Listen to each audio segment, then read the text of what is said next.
Hi guys, welcome to study point English classes. दोस्तों, आज हम कुछ इम्पोर्टेंट फैक्ट्स ऑफ डिग्री का बात करेंगे, जिसमें हम लोग आज फैक्ट 1 देखते हैं। फैक्ट 1। डियर फ्रेंड्स, इसके सभी फैक्ट काफ़ी इम्पोर्टेंट है, जो काफ़ी कंपटीशन में पूछा जाता है।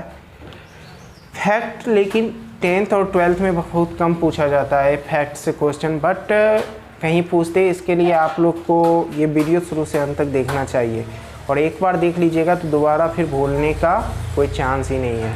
तो दोस्तों, सबसे पहले फैक्ट 1 पे चर्चा करते हैं। देखिए, फैक्ट 1 ये कहता है कि यदि कोई डिग्री एंड से जुड़ा हो तो एंड के दोनों तरफ समान डिग्री का प्रयोग होता है। यानी एंड के पहले अगर पॉजिटिव डिग्री हो तो एंड के बाद भी पॉजिटिव डिग्री होगा। अगर एंड के पहले कंपेरेटिव डिग्री हो तो एंड के बाद भी कंपेरेटिव डिग्री होगा। और एंड के पहले अगर सुपरलेटिव डिग्री हो तो एंड के बाद भी सुपरलेटिव डिग्री का प्रयोग होगा। तो दोस्तों, हम इसको इस तरह कह सकते हैं, यदि कोई एडजेक्टिव या एडवर्ब एंड के दोनों तरफ जुड़ा हो तो एडजेक्टिव या एडवर्ब का जो डिग्री होता है, डिग्री का जो फॉर्म होता है, वो दोनों तरफ समान होता है।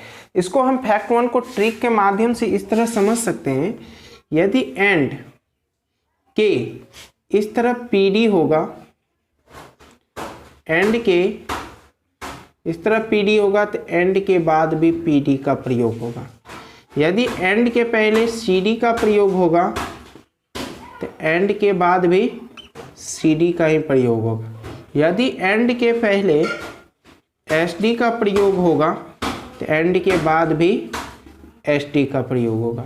तो दोस्तों, ये फैक्ट 1 हुआ, और इसे आप क्या करना है, हमेशा याद रखना है कि एंड के पहले अगर पीडी हो तो एंड के बाद भी पीडी का प्रयोग होता है। यदि एंड के पहले सीडी हो तो एंड के बाद भी सीडी का प्रयोग होता है, और एंड के पहले एसटी हो तो एंड के बाद भी एसटी का प्रयोग होता है। दोस्तों, आपको कंपटीशन में क्या करता है कि कुछ गलती दे देती है। एंड के पहले अगर पीडी दे देगा तो एंड के बाद या सीडी या एसटी दे के गलत दे देता है, और बहुत सारे दोस्तों इस पे ध्यान नहीं देते हैं, जिसके कारण बहुत सारे स्टूडेंट का गलती हो जाती है। वो समझते हैं हम सही बना रहे हैं, फिर भी उनका क्या हो जाता है, गलती हो जाता है। तो इस पे हम कुछ एग्जाम्पल देख लेते हैं और समझने की कोशिश करते हैं। जैसे एग्जाम्पल देखिए, हम देते हैं, लिखते हैं, प्रज्ञा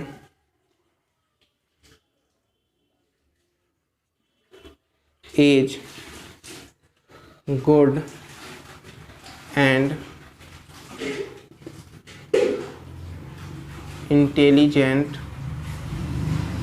girl। तो दोस्तों, आप यहाँ ध्यान से देखेंगे तो आपको कुछ पता चलेगा। पता यहाँ ये चल रहा है कि यहाँ हम गुड का प्रयोग किए और इंटेलिजेंट का प्रयोग किए। आप देखिए, गुड भी पीडी फॉर्म में है और इंटेलिजेंट भी क्या है, पीडी फॉर्म में है।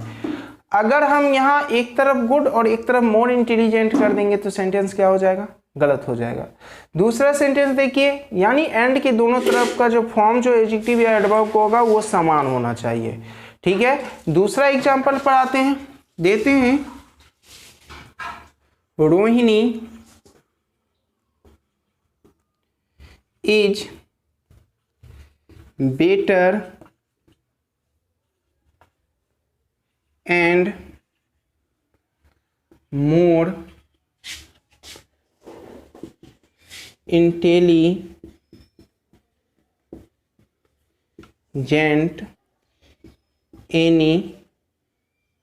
intelligent any other girl।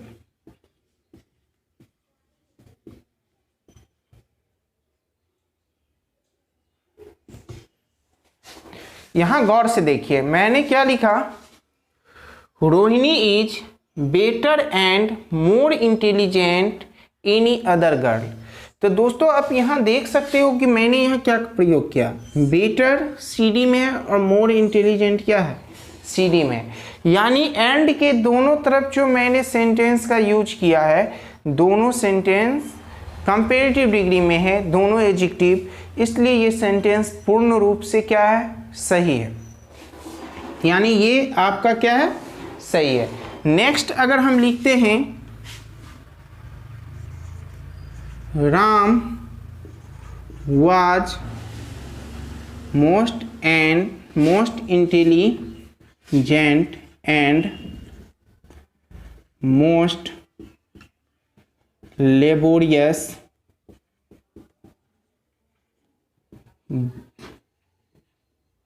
boys।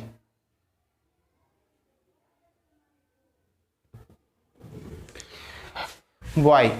तो दोस्तों आप यहां देख सकते हो मैंने क्या किया है, Ram was the most intelligent and most laborious boy का प्रयोग किया है। तो आप यहाँ गौर से देखेंगे कि एंड के दोनों तरफ मैंने किसका प्रयोग किया है, सुपरलेटिव डिग्री का प्रयोग किया है।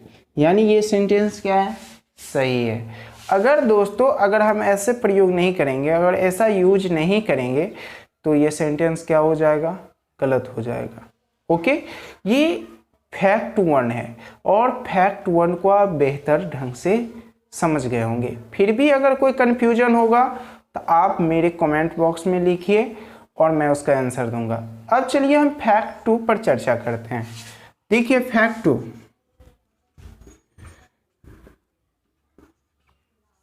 देखिए फैक्ट 2 कुछ नहीं है। फैक्ट 2 आपको सिर्फ देखना है और सुनना है।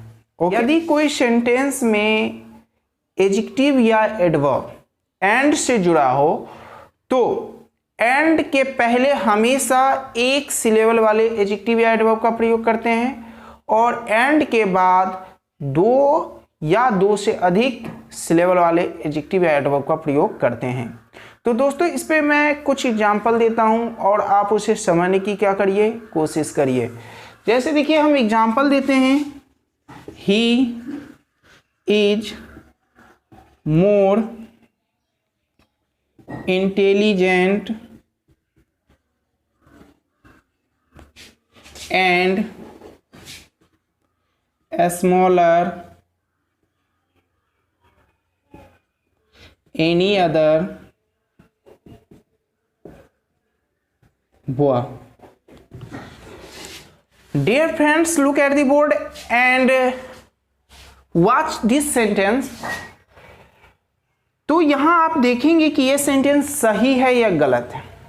तो आप गौर से देखिए, मैं यहां बता रहा हूं मोर इंटेलिजेंट। इंटेलिजेंट क्या है, एक से अधिक सिलेबल वाले वर्ड हैं और स्मॉलर यहाँ क्या, एक सिलेबल, स्मॉल एक सिलेबल वाले वर्ड हैं।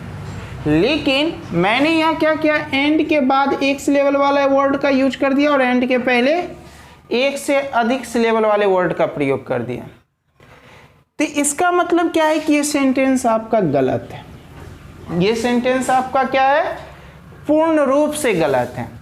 तो इसको आप सही कैसे करिएगा, तो रूल मैंने क्या बताया कि पहले आप एक सिलेबल वाले वर्ड का यूज करिए और बाद में एक से अधिक सिलेबल वाले वर्ड का यूज करना है। तो ये सही होगा कब, देखिए ही इज स्मॉलर